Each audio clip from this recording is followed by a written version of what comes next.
Түркістан қаласы Машай Әленова атындағы жалпы орта мектебінің 2-ші Б сынып оқушысы Есенгелді Хадиша Кенжебек қызы.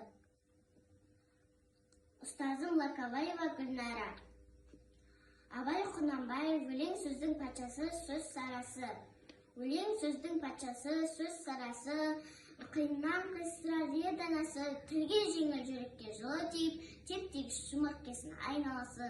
Өтен сөзбен болғанса сөз арасы, ол ақынның білімсіз бейшарасы. Айтушы мен тыңдашы көбін адам, бұл жұрттың сөз танымас бір парасы.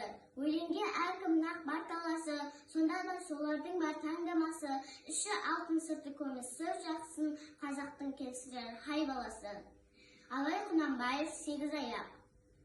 Алыстан сермеп, жүректен термеп, шымырлап бойға жайылған, қимадан шауып, қисынын тауып, тағына жетіп қайғырған.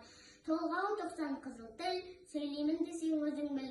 Өткірдің жүзі, кестенің бізі, өнегін сендей саламас. Білгенге маржан, білмеске азан, надандар бақыра ала алмас. Қиналма бекер тіл мен жақ, көңілсіз құлақ, құйға улақ.